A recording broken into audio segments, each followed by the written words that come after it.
All right, let's get into this.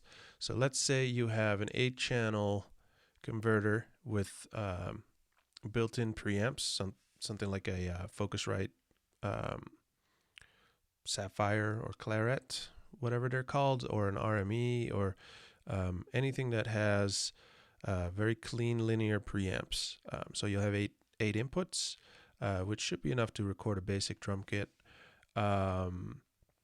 I used a setup like this myself for years. At some point, I had two of them, so that I had 16 inputs.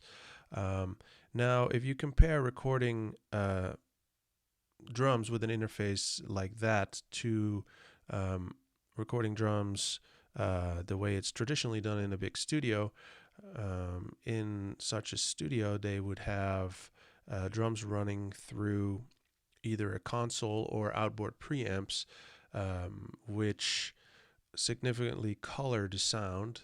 Not just that, when all your mics run through a bunch of circuitry, it tends to add some sense of dimension to a drum sound.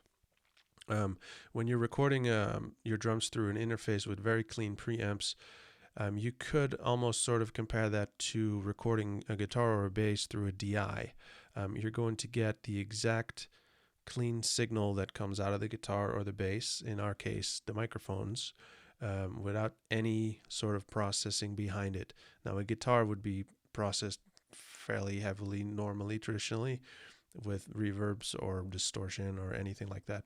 A bass usually just saturation, traditionally to fatten up the bass sound, like with a tube amp or something. So with drums, it kind of makes sense that you would also want to process those signals a little bit. Now, I'm going to explain today how we can simulate that process with Slate digital plugins, the All Access Pass. I'm using one other plugin, but I'll show you in a second. So I have an Apollo 8 and an Apollo 16 Universal Audio. Those are my two interfaces that are daisy chained, pretty much using all outboard preamps. The Apollo 8 has 4 unison preamps, which are also very linear preamps that you can use to, with their unison system, you can emulate some you can emulate some hardware preamps like Neves and APIs. But in this case, I use those 4 completely clean to record kick, snare, and overheads. Didn't record my toms just because I only had those 4. And I decided to record my rooms with the 2 cleanest outboard preamps I have, which are 2 BAE 312As, which aren't completely clean. They're API clones, but they are the cleanest I have. So I decided to record room because my room, I think a room in general is more or is essential to a drum sound. Of course, you can leave out the a room, and there's all kinds of things you can do with just closed mic drums. It gives you a very intimate sound, and for some music that can work. But in this case, I just kind of wanted to show you what, or take this opportunity to also show you what a room really can do to a drum sound. So there's no toms on this, but I would process toms similar to how I will show you I process my snare drum. So the mics I used were an M88, Biodynamic M88 on the kick, a Biodynamic M201 on the snare. Those are both vintage, but doesn't really matter.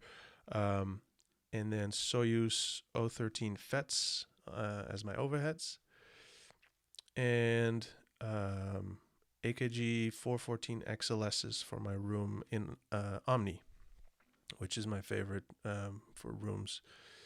So other than that, I set up my routing and some levels only. There's no plugins on anything just yet. The way that I route everything is this is a folder with all the music in it, all the instruments except drums. Each track is routed to my 2 bus, which is down here. Drums are also in a folder, which makes it easy to mute everything in one go or arm everything.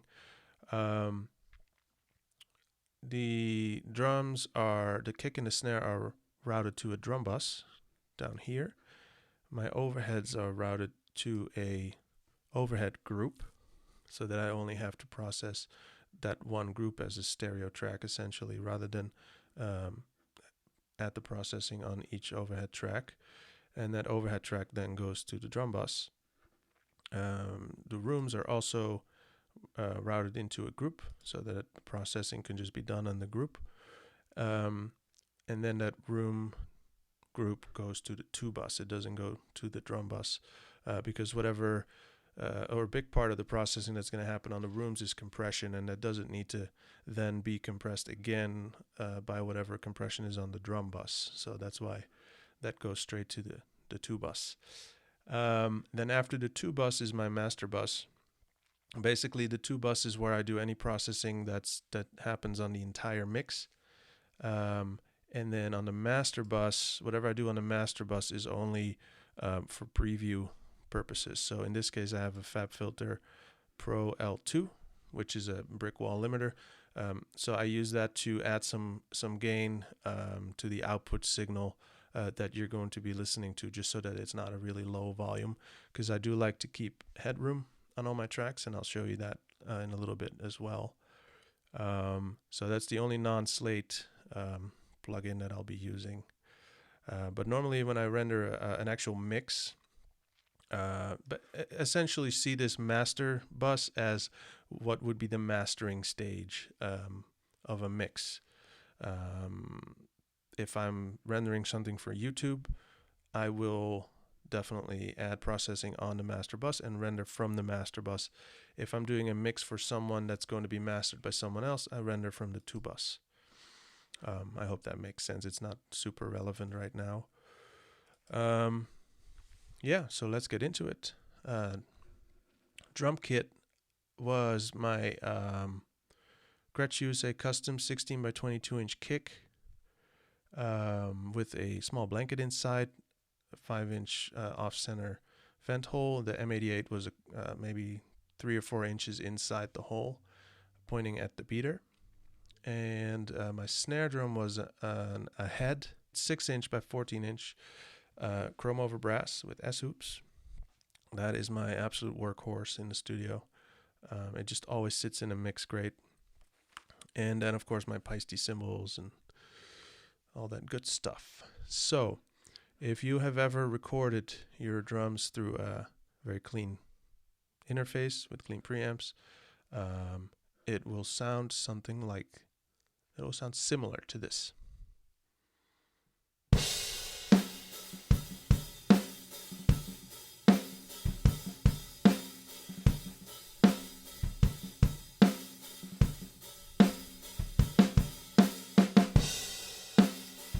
So that's a very clean, raw drum sound. There's nothing wrong with it. It's recorded properly.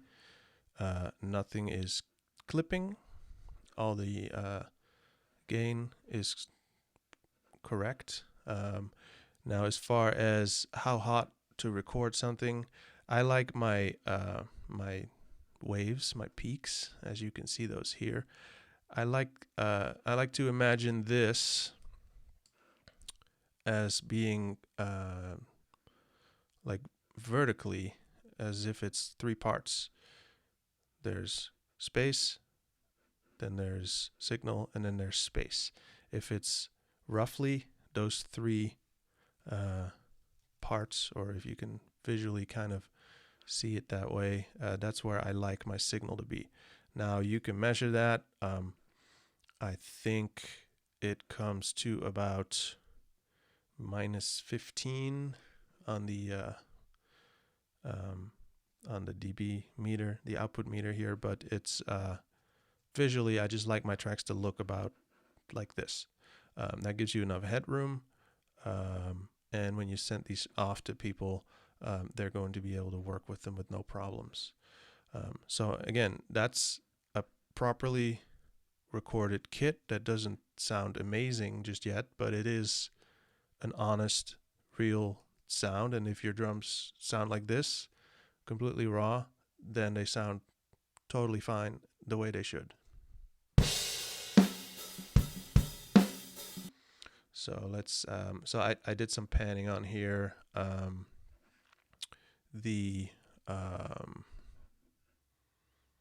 me see, the rooms are panned left and right, obviously. The overheads are panned left and right. And then I got some levels going.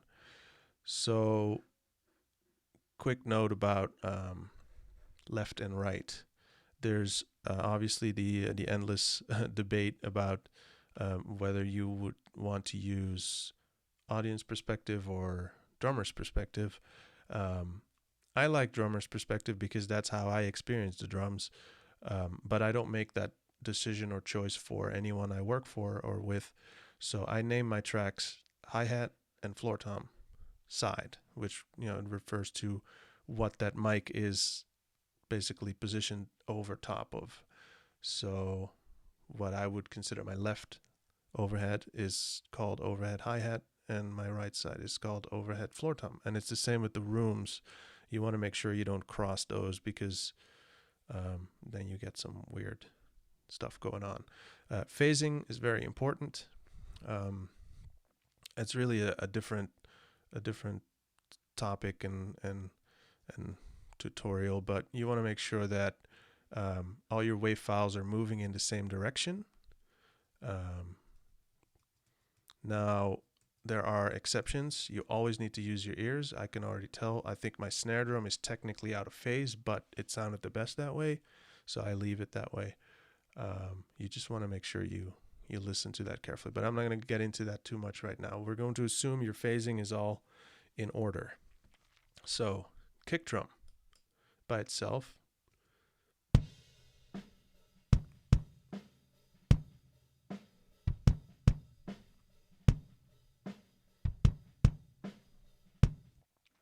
Not bad. Not special, not bad.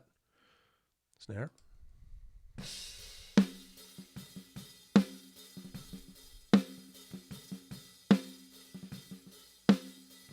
It's always going to be hi-hat in there. There's no way around it. You just want to try to keep it to a minimum. Overheads.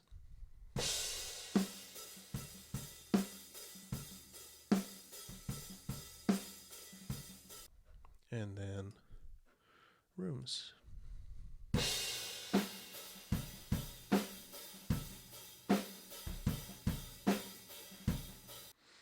All right. So now how do we get this to sound great? It sounds good. We want to make it sound great. So, like I said earlier, traditionally, drums would be recorded in a big studio through a nice console or outboard preamps, in which stage they will generally already add a little bit of EQ.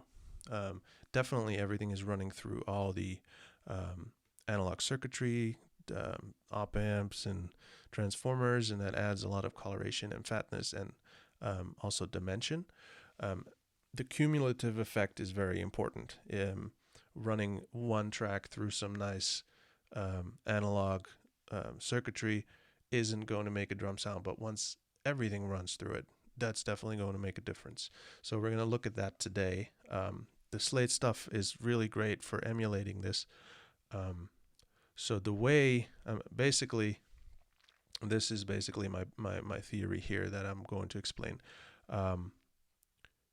We're going to mix in two stages. The first stage is going to emulate the recording stage. So we're going to add, we're going to simulate what the recording path would have been during the recording stage in the studio. Then after that, we're going to mix again, and then we're going to emulate the mixing stage of a record, or in your case, your YouTube videos or anything like that. So the way that I would normally record is that first stage I do with my outboard gear. My drum, my signals, my microphones run through some nice preamps with transformers, op amps, whatnot. I can push the gain, attenuate the output so that I drive the signal into the preamp, saturate the circuit, and add coloration. Then I might also add an equalizer, an outboard physical equalizer behind that, and add, tweak things a little bit more. It always is subtle as far as EQ goes, because if you need to make really big moves on an equalizer to make something sound good, that means that something is wrong at the source. So as you'll see here today, EQ moves are going to be pretty subtle because I made sure that my drums were tuned right and the mics were placed right. So we're going to start with that first stage, which isn't quite a mixing stage. It's really dialing in sound. So imagine right now the drummer is playing in the live room. We're in the control room and we're dialing in his sounds. So this gets us, I would say, about a third to halfway towards the finished drum sound that would end up on a record. I feel like a third to half of the sound, or the mixing, the processing, is done in the recording stage. The other half, or 2/3, are done in the mixing stage. I do feel like those two stages have to happen. And when you're recording using the type of interface or preamps that we're talking about today, I don't feel like when I used to mix my tracks when I had a setup like that, or I mix other people's tracks, I don't feel like I can really get where I want to go if I do a one single stage mixing process. So that is what I'm showing you today. So let's start with kick. So the way that I like to use these, the slate stuff, is as follows. Virtual mix rack. Great thing about this is that you can actually simulate the analog circuitry.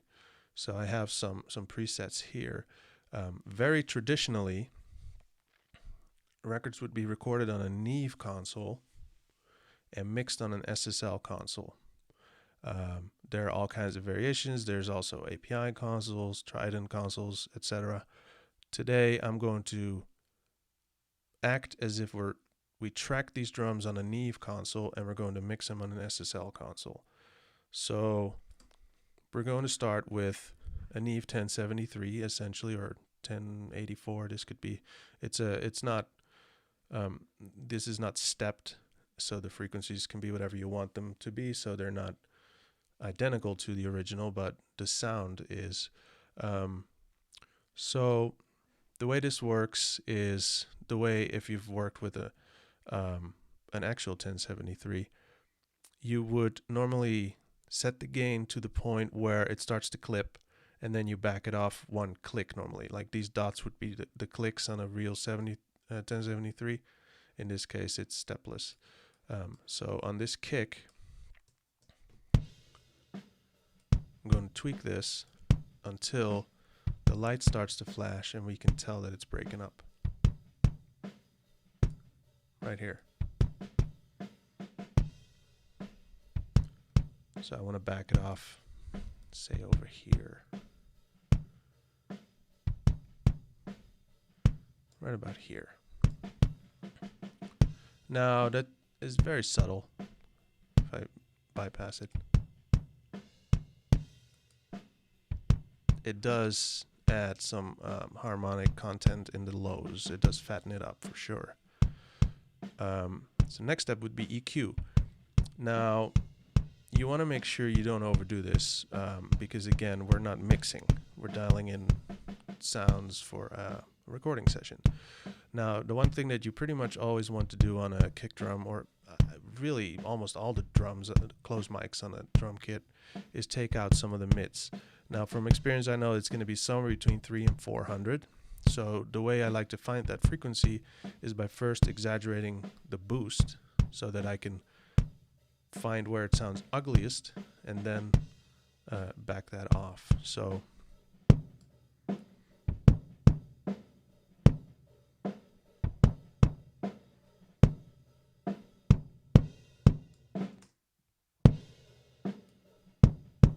I actually feel like the lowest it goes, about 360, is where it has that boxy, ugly sound. So I'm going to now take out some of that. And again, nothing extreme here.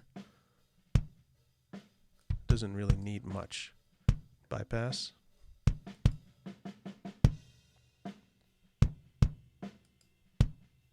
Just we took something out, but it sounds like we added fatness.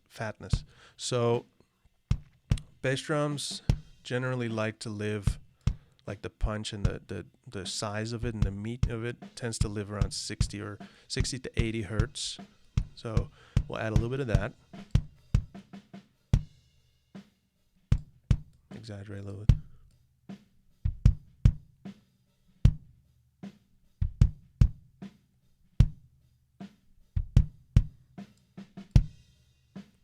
Even sometimes. I feel like right around 60 is where this one wants to be. So add a little bit of that, not too much. Now the other thing I like to do is a high pass filter, because this is actually a shelf, which means I've now boosted everything starting at 60 and below. That means there's going to be a lot of rumble in the really low lows that we don't really need. So I'm going to cut that off around 40.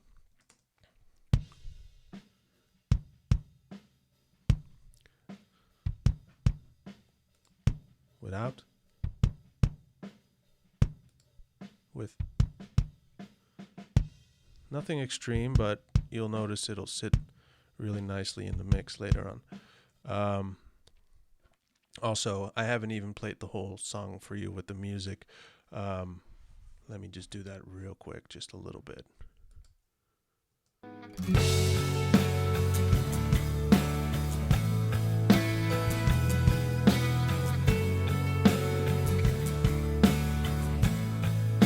To give you an idea.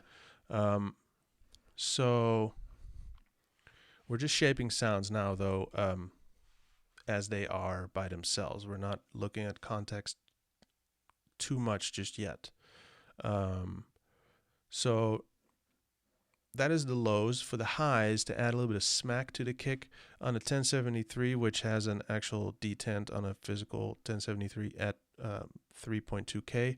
I find that to be a really sweet spot for adding some smack to a kick. So the kick again.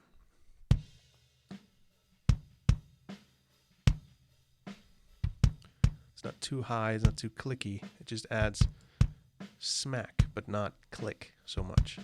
If you want to add click, that to me would be that high shelf, which I rarely use on a kick drum unless it really needs to poke through in like a hard rock song or something. As with most plugins, double click is reset to 0. Now the other thing you can do here is you can drive the circuit again, which will add some harmonic distortion and fatten things up.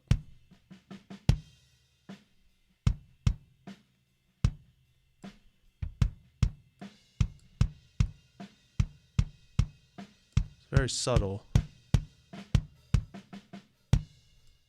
Make sure it doesn't clip on loud notes. All right, so to me this is a nice kick sound. It's again it seems subtle, but watch when I bypass the whole thing.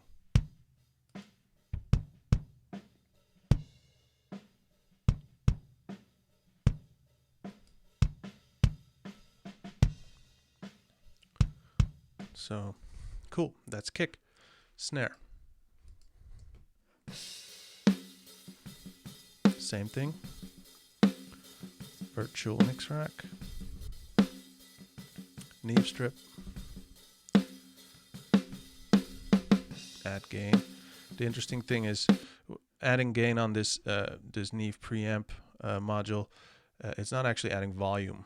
It's just adding the saturation you would get from boosting the gain, but it's not actually adding gain, which is just genius because in this case that's all we want.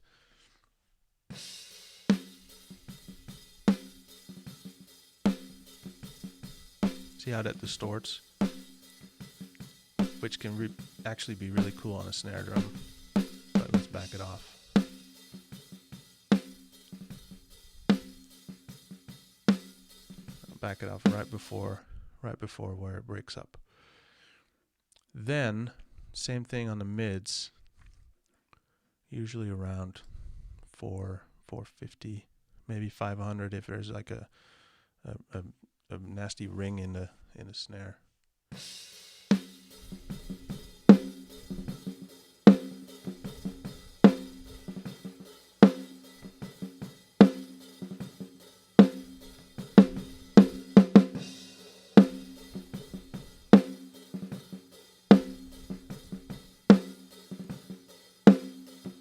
Right around there, right around 450. And again, very little.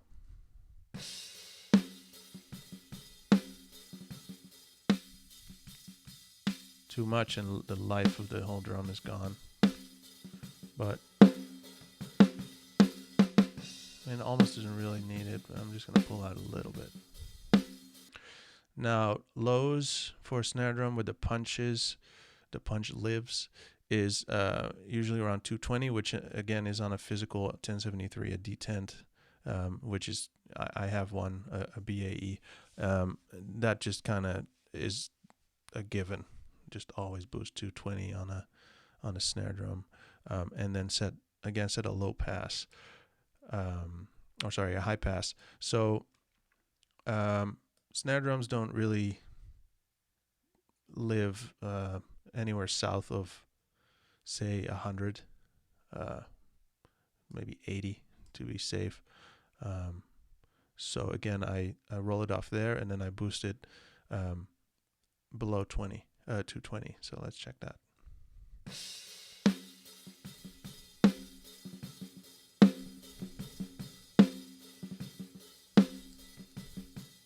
Just adds a little bit of size.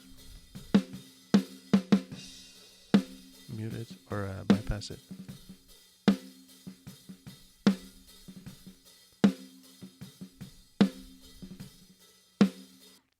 It's fairly subtle, but it's there. Again, a drive is nice too.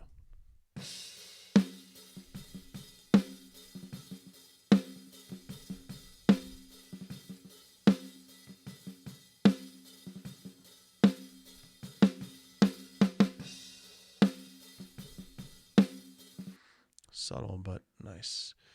Highs. Highs is where you get presence and snap out of a snare drum, but you do have to be careful that you don't pull up a whole bunch of hi-hat bleed. So I'll show you, if I exaggerate, how much hi-hat bleed suddenly comes to the forefront if you add too much. The snare becomes nice and bright, but so does the bleed. But I do like to add a little bit of air. This is traditionally a 12K shelf on a 1073 or on a Neve 1073. So add a little bit.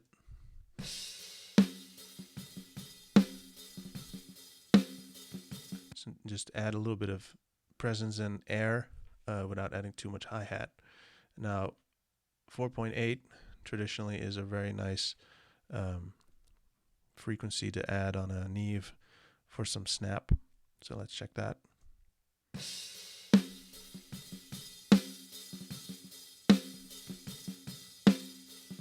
Same deal, got to be careful not to add too much hi-hat in there.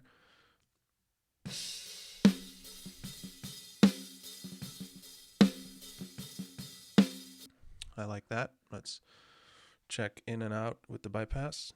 I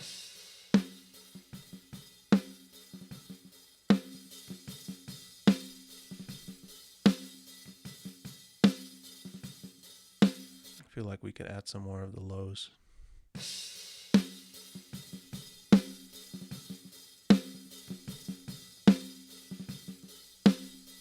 Or kind of back off that high pass. Cool. So this is good for now. Overheads are fairly straightforward normally.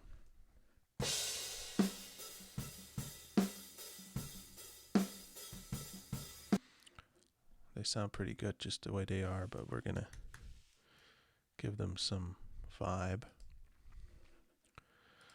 So on overheads or anything that needs to have very smooth, precise high end, I never add any saturation or distortion, because it tends to blur things and also adds a little bit of nastiness to it, which can be really cool on a snare drum or even a kick, but not so much on cymbals in general. So I'm going to leave that here. It's still going to simulate the circuitry, but I'm going to keep the signal as clean as I can. And then usually what I do is I add a little bit of a high shelf just to open up the top a little bit and add some sizzle.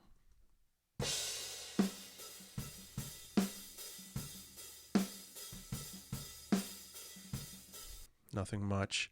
And then I'm going to see if there's anything that that sounds nasty that I'm not quite noticing yet, but I'm going to try to find it. If I don't, when I sweep this and I'm not really finding anything offensive, then I'm not going to touch it. But let me just see if there's anything. So I'll start low.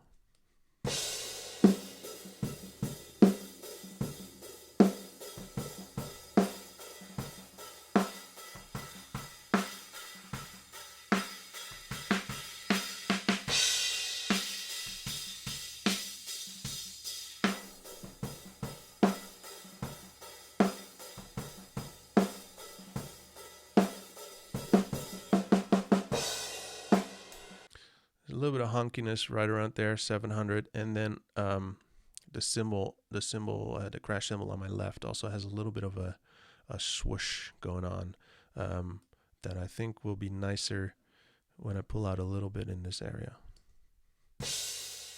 Yeah.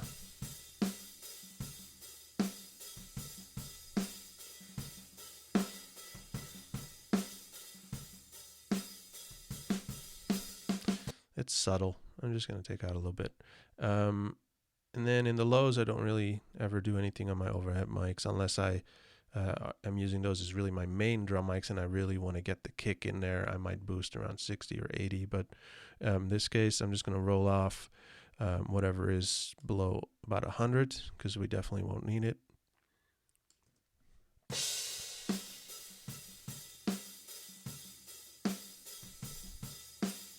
Okay, and we'll A-B with and without.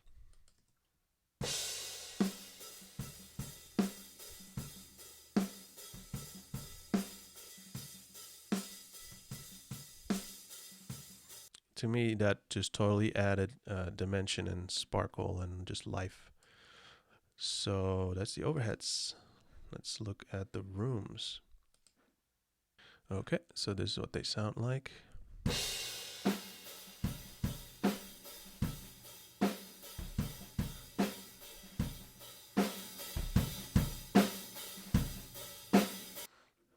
Sounds really nice. Okay, Neve strip.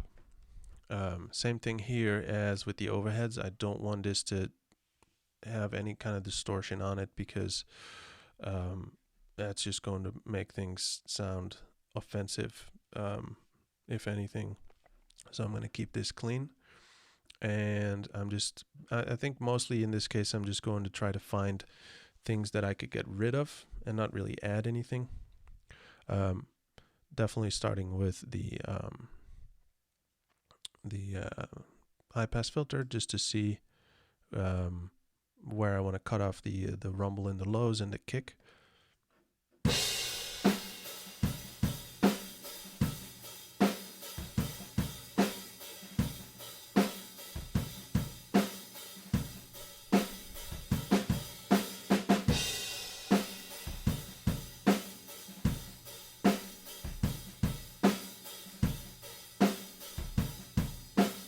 Yeah, I mean, the kick it's kind of nice and punchy in here. So again, we're dialing in sounds in the recording or the sound check phase of the recording session.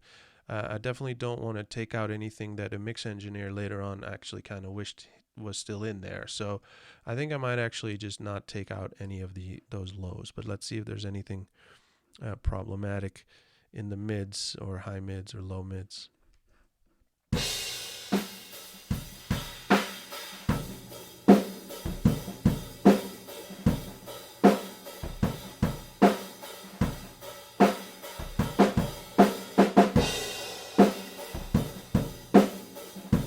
Yeah, right around there is a bit of a honky little boxy ring.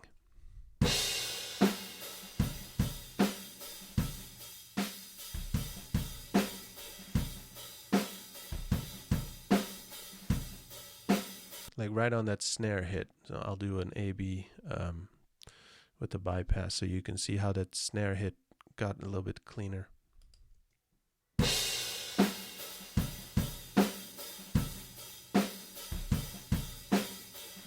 So especially because room mics will be compressed in the mix, that's kind of a given. Whatever you think, or let's put it this way, something like this would be exaggerated when you compress it. So it's nice to pull it out a little bit. But again, subtle. I'm not making any big moves. I just, this is a frequency I know for sure nobody needs in the mix. So I take out a little bit, but I'm also not going to make a big move because, you know, the bigger that move, the wider that, if you visualize it on an EQ like this, see how it gets wider. So that's what actually happens on an EQ. So I'm just taking out a little bit, like sort of like this, rather than this, because then you're taking out all kinds of other frequencies too. So we're keeping it subtle. Cymbals aren't really super bright or anything in this, so I don't need to pull out any highs, but I definitely also don't want to accentuate them. So I'm going to leave the highs alone. I wasn't really hearing anything in the high mids, but let me double check on this band.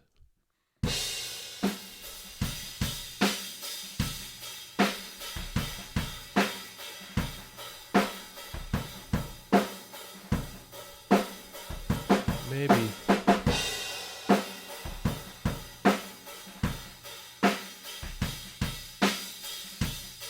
Nah, that's good. I'm not gonna try to find stuff that's not there. So we'll leave it like this. So that's A-B.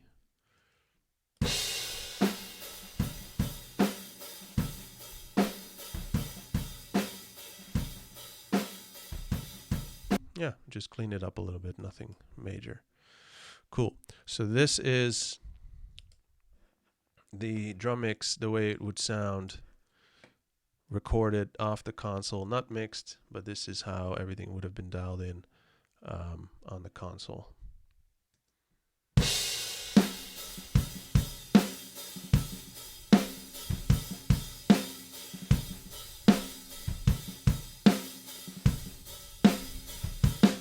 And without any of that processing,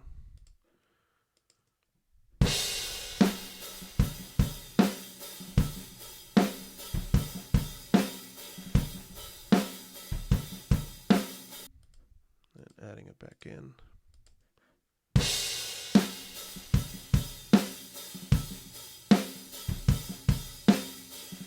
No, fatter, more focused lows,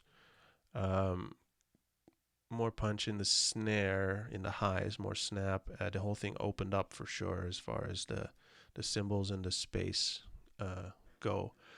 Now, you could EQ everything a little bit more than this if you wanted to. Like you could go a little bit more extreme on the kick or the overheads, or snare I wouldn't go too extreme with pushing any highs or anything, but this is safe. So this is the point where if you're tracking for other people, delivering tracks, remote sessions, I personally would at this point apply these presets, or these plugins to my files. So in the case of Cubase, that would be render in place.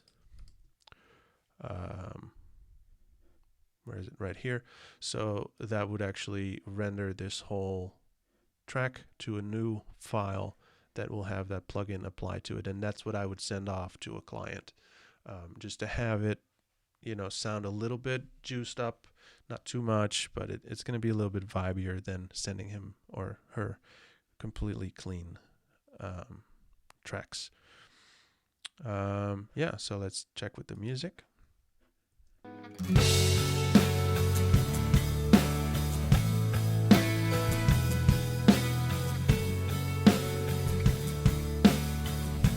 So at this point, what I would do is possibly tweak things just a little bit. I just mentioned that this is when I would render it and send it off, but jumped the gun a little bit, I think. So check with music first to make sure. These might be scratch tracks that'll be redone, so they might not give you the perfect picture of what's going on, but they will tell you if a kick is disappearing, or if your cymbals are way too bright, things like that. So let's check.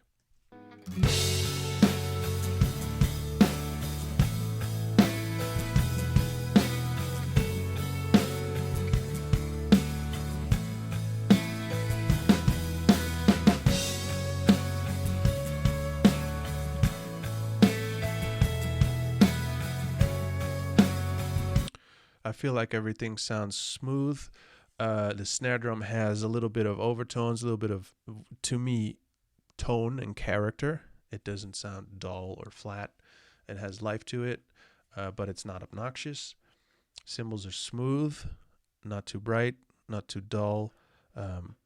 Room is just so great. Let me show you again. Then this is a room that doesn't have compression or anything on it yet, but just to show you what a room does, or what room mics do to a drum sound, because without these room mics, to me, the whole thing just falls apart.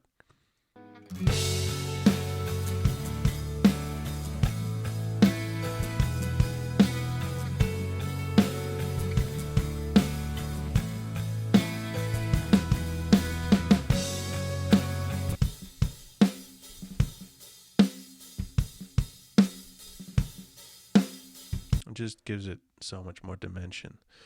Okay, so this is the stage where I would say recording is done. This is the recorded drum sound that I would send off to a producer or whoever you're working with. If you are working on this by yourself, this would be, to me, the end of stage 1, and now we get into stage 2.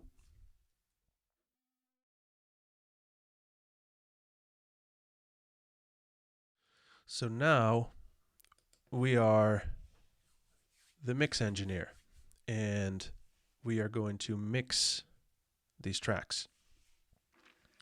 Or you are going to mix these tracks for your own songs, your own music, or your YouTube channel or social media. So quick rundown of how I mix. The way you saw me dial in the recorded sounds earlier, I basically just went kick, snare, and then I would normally do maybe hi-hat, toms. I might actually start with overheads. It doesn't really matter. But when it comes to mixing, in this case, the entire kit, and also the music as a whole, I like to start, or I like to work top down, as they call it. So I will first, I will start with the drums. So I will first process the entire kit as it is, without getting into any processing on individual tracks. So I'm going to process the drum bus first. However, before I do that, I will add on these individual tracks another instance of virtual mix rack. And in this case, we're going to be mixing on an SSL console. So this is the VCC virtual channel, or virtual console channel, I think it's called. And I set that to an SSLG console. just default settings, and an SSL EQ, but I'm leaving everything set to default, but it will add just a little bit of coloration. Now, optional, but what I like to do is to also emulate having recorded everything to tape. So if you're looking at my inserts now, this is the recording stage. Actually, sorry, this is the recording stage. This was the console we recorded through onto a tape machine. And now, in a minute, we're going to be mixing on an SSL console.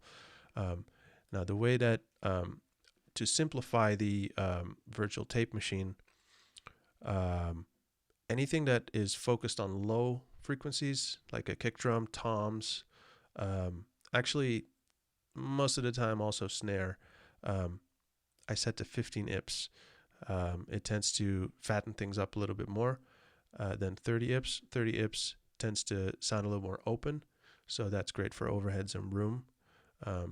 Kick and snare, I'm going to use 15 IPS. We're going to set it to 2-track, or 2-inch 16-track, sorry, because it's an individual track on a multi-track tape. These are different types of tape. We're just going to leave it as it is. The only thing I want to do real quick before we actually start processing the drum bus is check the level on the tape machine.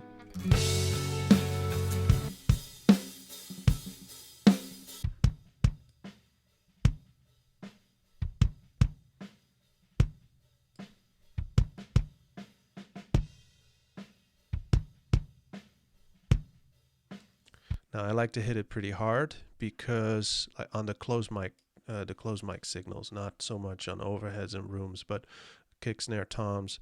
I like to hit it hard because, again, you get some saturation, some tape compression. It just tends to add size to everything. As long as you don't overdo it, you don't want to really go into red unless you're going for an effect, but we're not in this case.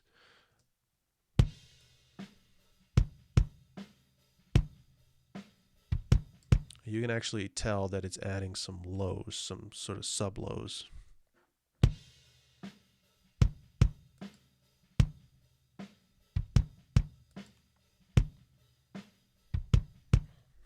So that's that, and then we're going to do the same thing on the snare drum. Add the tape machine. Sorry, so we're going to set that to 15 IPS, 16 track.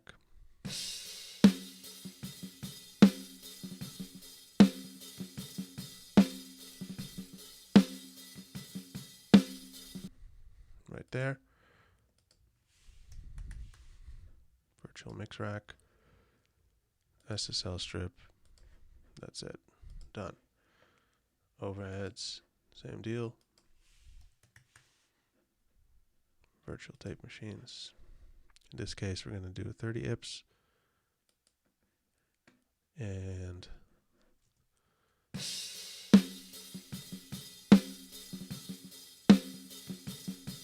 oh, sorry, we're losing the snare.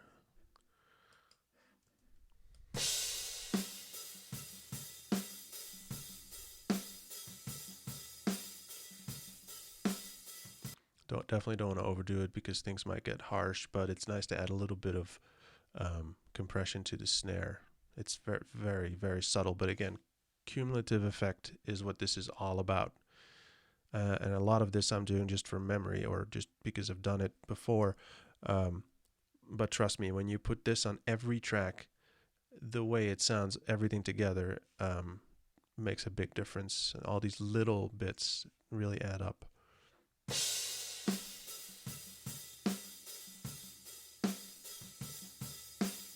See, to me, it actually opens up the top a hair, and it adds a little bit of size. It's subtle, but I like it. And then, again, virtual mix rack, SSL channel. Same thing with room. Tape machine, 30 IPS, 16 track.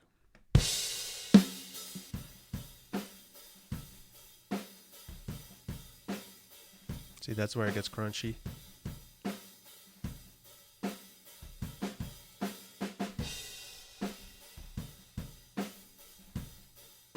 It actually opens up the top. It's nice. Okay, and then SSL strip. There we go. Now let's just check this with I haven't done anything except for dialing in the tape machine, but everything else is still, it's just running through the circuitry, quote unquote.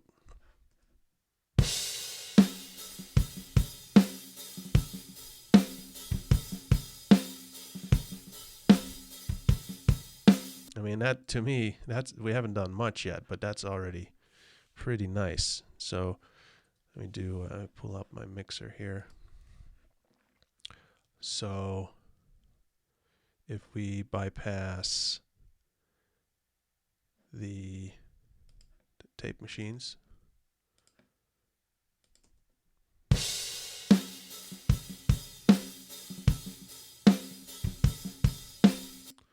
at the tape machines.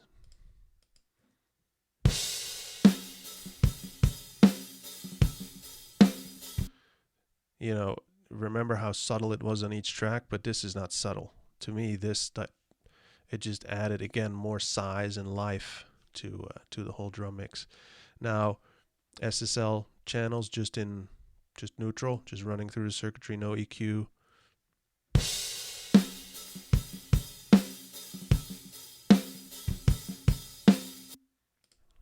Adding it back in.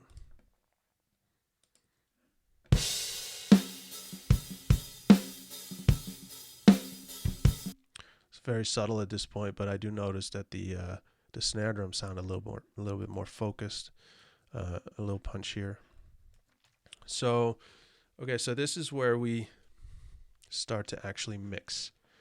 So I'm going to start with the drum bus. What I like to do on virtual mix rack, obviously. So what we're doing here, since this is a bus, I'm going to be using a VCC mix bus, SSLG series, same deal. This would be a bus on the console. You would route all your drum tracks to a bus, and this is what it would be. And also, once again, the SSL EQ.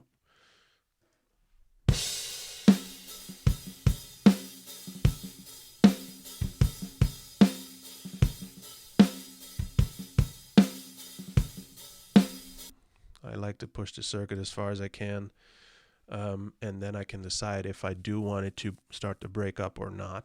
I want to not break it up, or not have the signal break up in this case, but I like to go as close to it as I can. Because you have to imagine saturation. Basically, you're just trying to saturate an analog circuit, and the more you push it, the more harmonic content starts to be triggered, and it just adds size and dimension to everything. So that's what I'm doing here. You can actually drive it with this.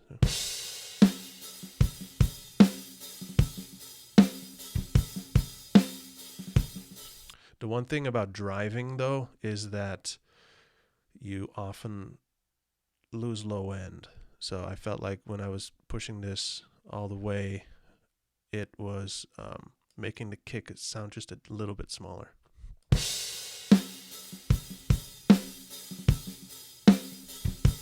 I might be imagining it, but anyway, it's not doing anything spectacular to me, so I'm just going to leave it somewhere around there.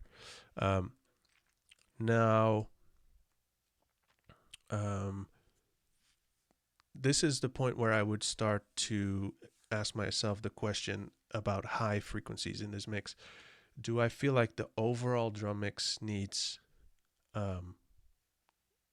anything in the highs, or is it just whatever is in the drum kit that produces high frequencies? So in other words, do I need to add highs, and do I need to add it to everything, or just to the cymbals in this case, which is what lives in the highest of the high frequencies. So I do feel like we could open up the top a little bit. So let me see if I do that, maybe around 10 or 11K, if I like what it does.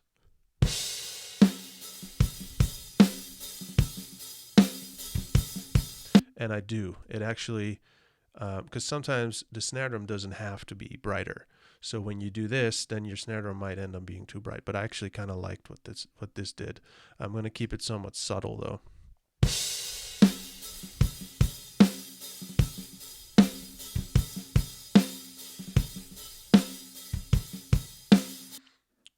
Okay, now what I always do on a drum bus as well, which I'm going to do now, is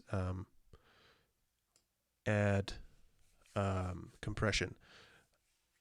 The low end tends to be more affected by compression. So I'm going to first work on the compression before I work on any of the low end in this EQ. Now, what we're trying to do with the compression is we're trying to add punch. It's already pretty punchy, but we could make it punch through a little bit more before we're going to check context, because it's all about context. We have to check it with the music, but just as a overall drum sound by itself, I just want to see what I can do.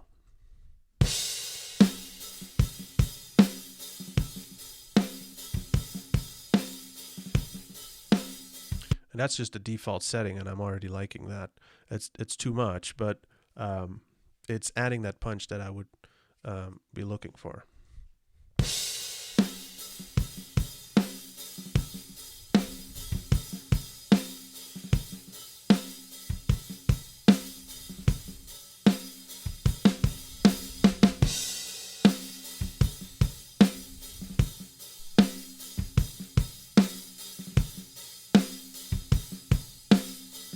Yeah, and I always like using a mix bus rather than adding a little bit of compression. I prefer, on a mix bus anyway, on a drum bus, I prefer to add quite a bit of compression and punch and snap, and then back off the mix. So parallel compression essentially, and I kind of like how this sounds.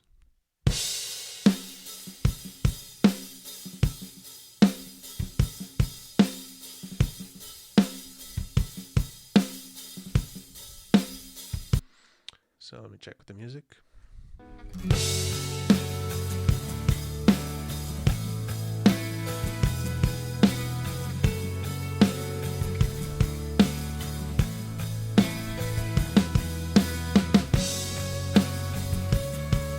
Now, one thing I'm noticing is that because I was doing that, the kick is starting to get a little too smacky. So this wouldn't be realistic, but in this case, we can go back into the recording session and pull back a little bit of that high-end smack around 3K.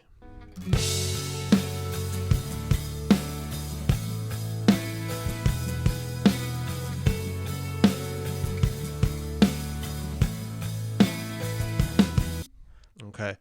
I mean that I like that. I don't even really want to work on the lows. I mean, maybe roll off anything under about 30. Just make sure there's no rumble. I'm gonna leave that for now, and I want to start working on the 2 bus since we're now listening to the context with the music. I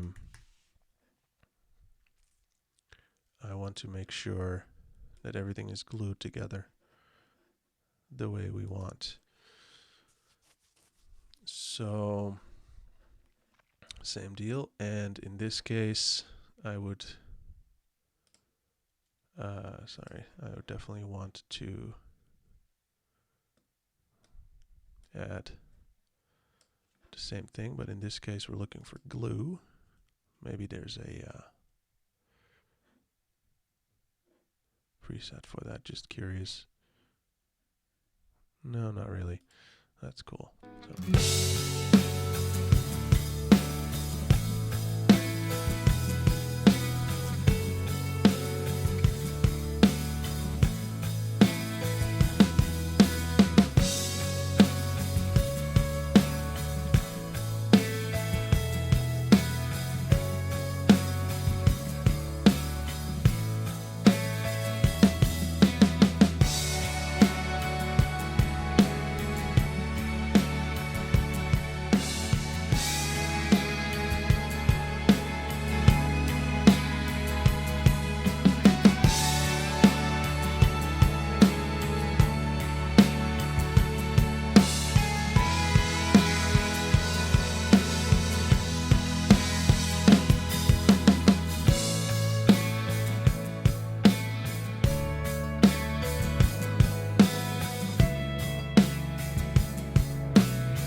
Yeah, so that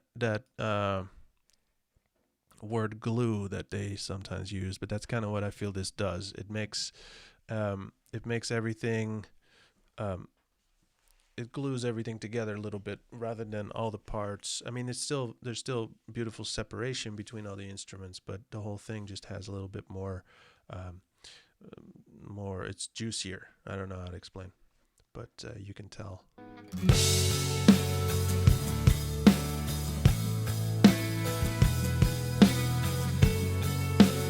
Again, subtle, but everything adds up. Not really. I don't really feel like I need to EQ anything, but I'm going to just let it sit here. So that would be my 2 bus. Now let me look at my levels.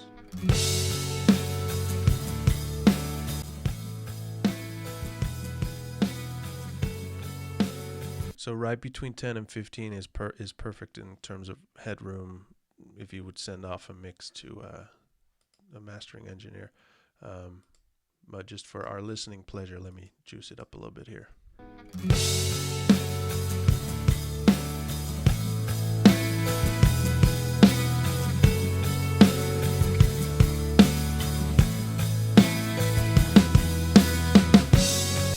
Cool. All right, just so we get an idea of what the whole thing ends up sounding like when it's actually mastered as far as levels go.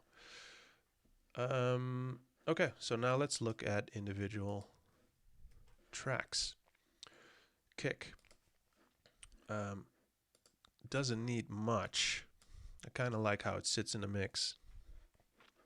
But I'm going to see if I can tighten up the kick a little bit with an 1176.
So again, rather than adding a little bit of compression, I added quite a bit, and then I brought down the mix. So what it does to me is it evens out the peaks of the kick a little bit, smooths it out a little bit in terms of each kick hit, or then the kick, some kick hits not jumping out as much as others. But again, fairly subtle, but it does tighten things up a little bit.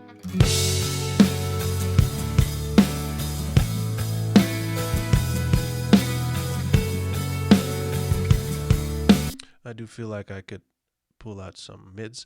Now, I like to put my EQ behind my compressor, because if you EQ first and then put a compressor behind it, a lot of your EQ curves could either be undone or exaggerated by the compressor.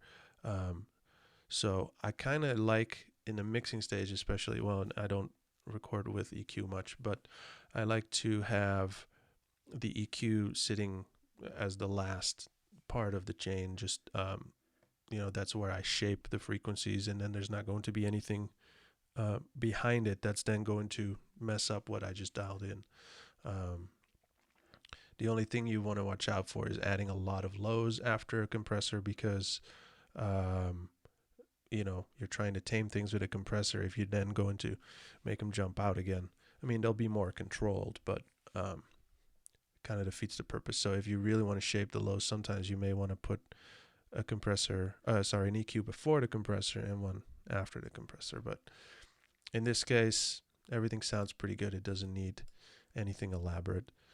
But I do feel like there's a little bit of boxiness in the kick maybe, or there's something going on. Let me see if I can shape it with the EQ.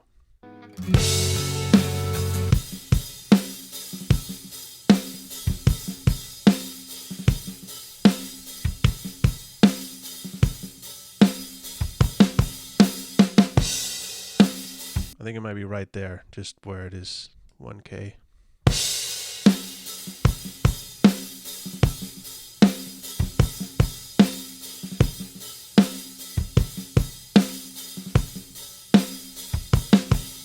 Yeah, let me pull that out, see what happens. Yeah, that definitely tightened it up.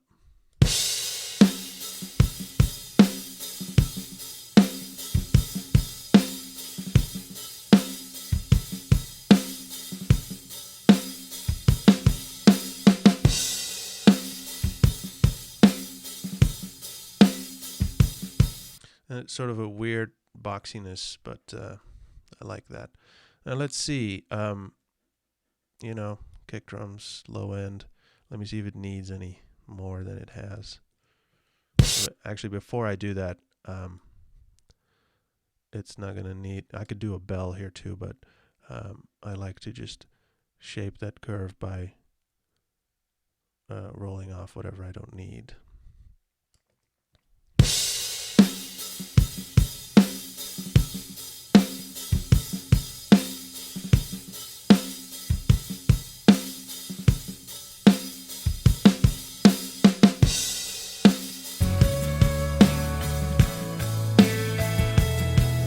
Yeah, maybe a dB or two. It doesn't really need much, but it's kind of nice.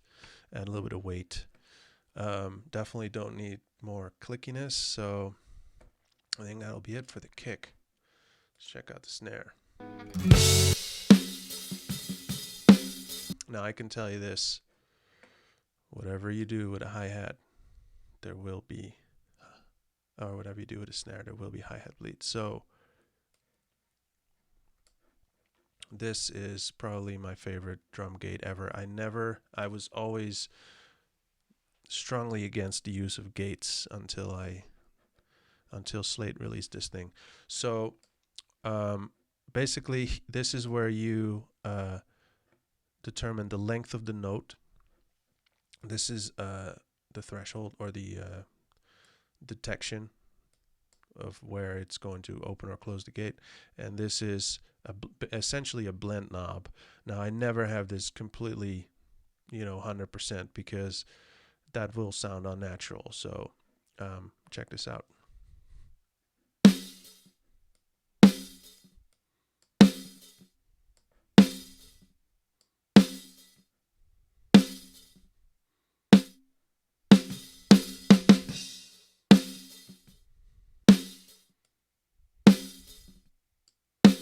Okay, and then we add the blend.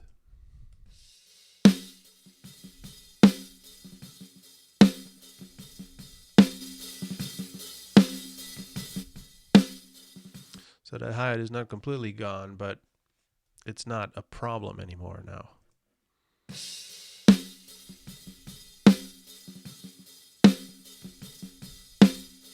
And I add it in front of everything else because it's really, we want to process a clean snare signal rather than clean it up after all the processing, or at least that's how I like to do it. So now the next thing would be to add something to the snare drum that's going to give it a little bit of extra crack. So I like to use the blue stripe, and again before the EQ. And also, again, I'm probably going to exaggerate it and then blend in only a little bit of it. But let's see.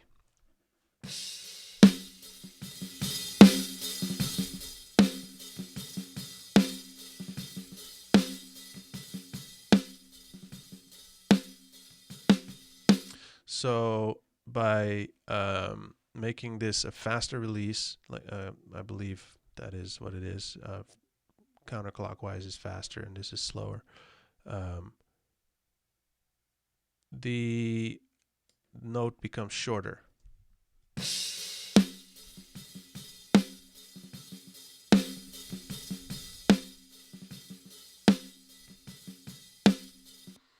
and that, this adds quite a bit of punch. Check it out.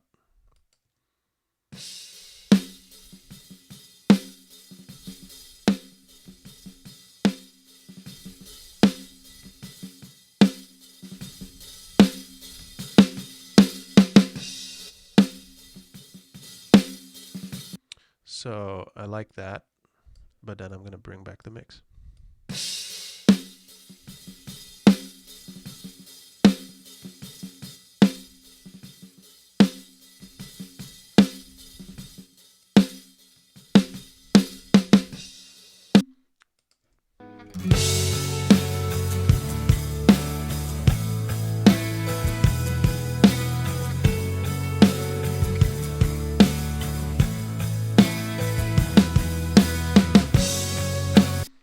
Yeah, sounds pretty good to me. Overheads. Probably not really going to need to do much here. Maybe roll off anything under about 80. And then open up the top a little bit, around 12K is usually where I like to be with that.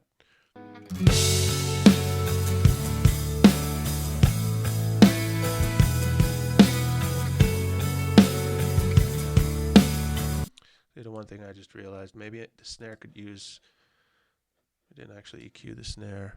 I think it could use a little bit of bite, around 5K.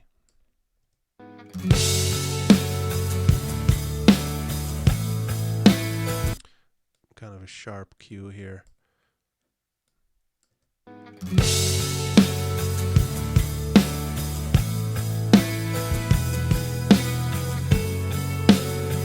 Yeah, just adds a tiny little bit of bite. Could add lows, but I don't think it needs it.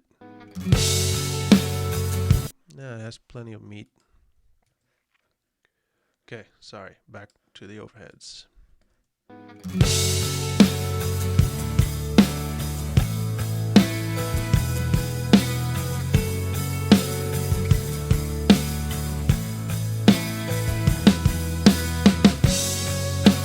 So I'm listening for crashes and make sure they don't get harsh. So there's one right here.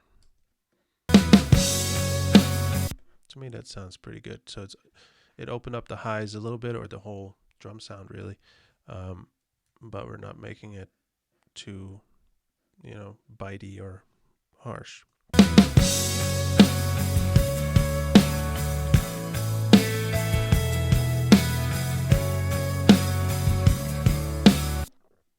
Cool.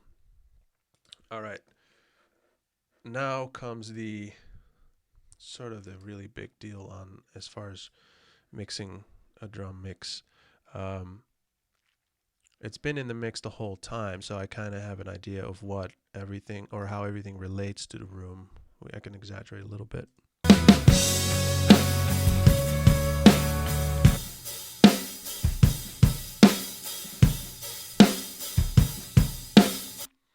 So before anything, let me just process it the way I would. Really like to use an 1176 to add some size.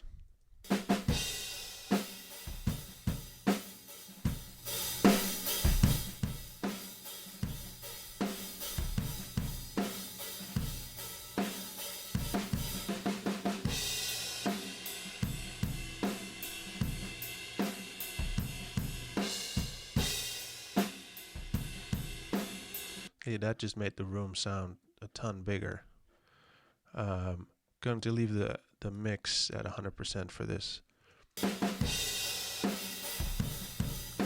Does bring the hi-hat forward a little bit, so I'm going to just kind of take the edge off a little bit.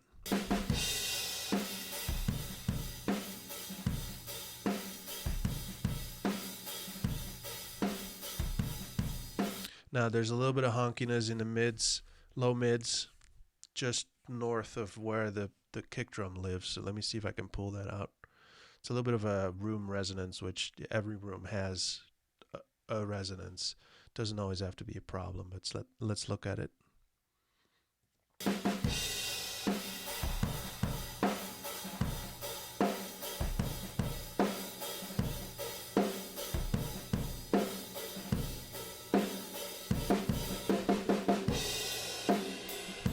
Right there around 300. Let's clean that up.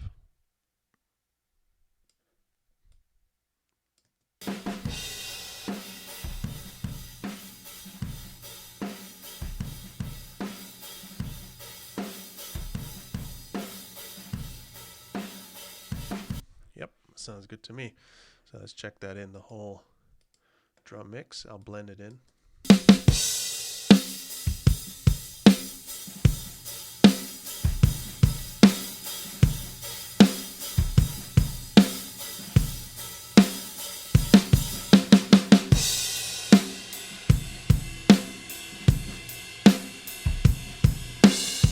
So I feel like that kick could actually use a little bit more low end.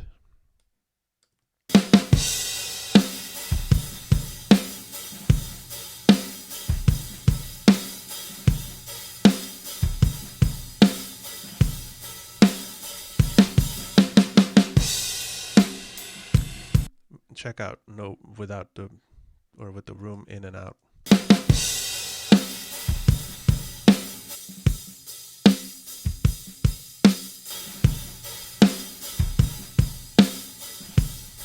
Even if you keep the room subtle, it's still, to me, completely essential.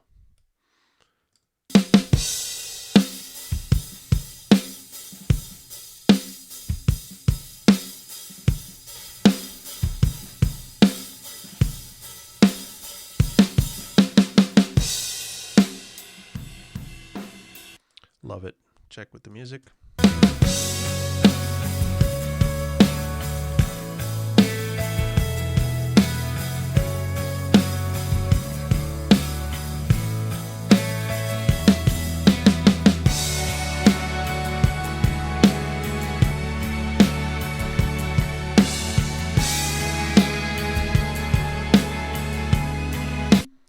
Okay, so this is pretty much 90% there. Now, what I like to do with a room is I'm going to move everything over. And to make the room sound bigger, everything has dimension now. The drum mix sounds pretty big, but there's no reverb on anything.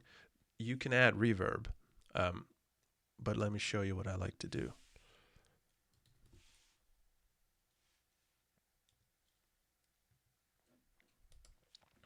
Verb Suite Classics, and there's a preset called Warm Drum Space. I'm gonna take the blend knob all the way down. Check this out. Room.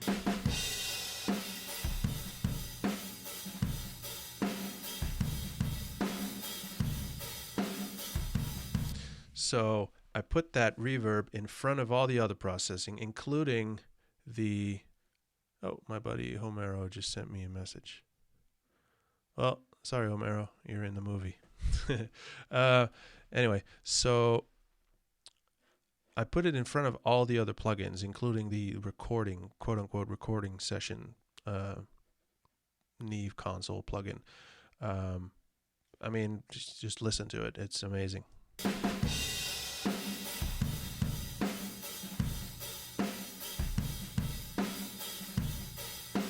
It actually, to me, that actually sounds like a big room and not like a quote-unquote reverb. So check out the whole drum mix.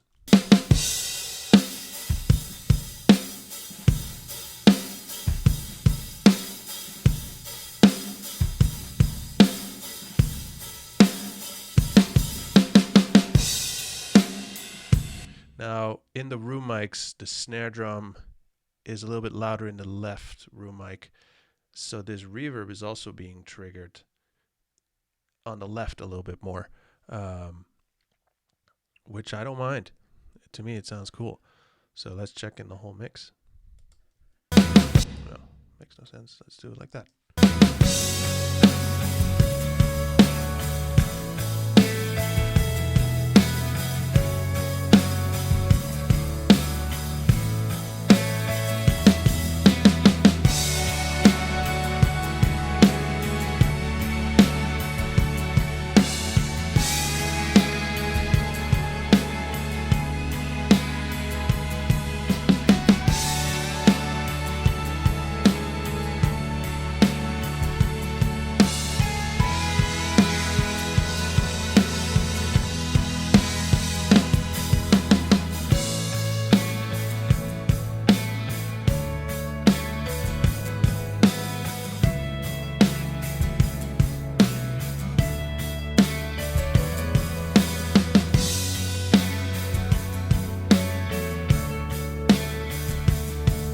Yeah, I dig that. Snare drum, because of the blue stripe, it has just a hair of distortion on there, which is cool. Quick trick I can show you. A little known fact, actually all of the FG, all the 1176, those three do the same thing. If you hold shift and click the attack button, it sets it to 6 o'clock, at which point it becomes a distortion box. You can just push the circuit, there's no compression, but you're pushing the quote-unquote transformers or transformer in it. So check this out.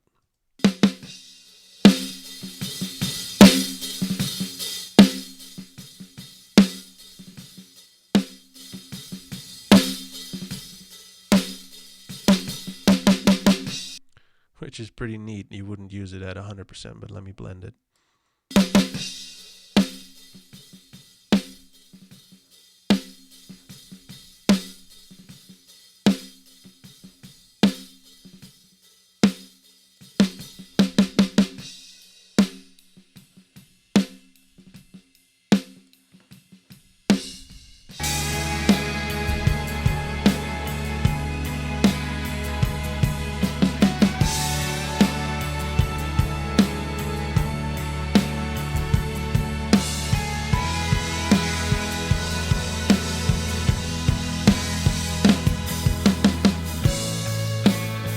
Yeah, I mean, this mix doesn't need it, but just a cool trick I wanted to show you. And it does the same with the modern one and the blackface. So yeah, I made some notes. Let me double check. I think that covers everything. So I hope that helps you. Bottom line, if you're recording through some really clean preamps, try to mix in, if you're mixing the whole thing yourself, try to mix in the two-stage sort of way that I just did. It's going to sound a lot more natural and bigger and more dynamic, as opposed to doing a single big mix move rather than two more subtle ones. Stacking the two more subtle mixing stages on top of each other tends to sound a lot more natural and a lot more pleasing. So yeah, let's listen to the whole song real quick, or at least the intro, and then where the drums come in to get the full effect.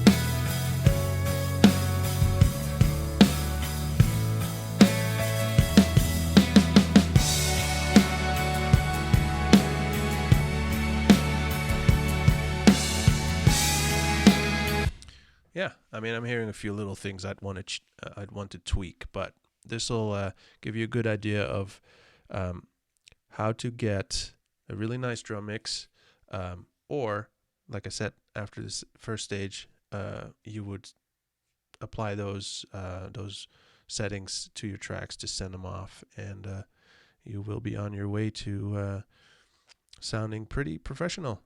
So I hope this helped.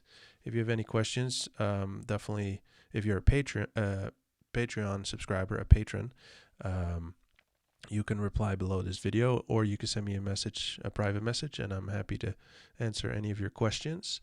And yeah, if this video ends up on YouTube eventually, definitely leave comments below and become a patron, so that you will be the first to get these kinds of videos. Cool. I appreciate your time. Thank you. Bye.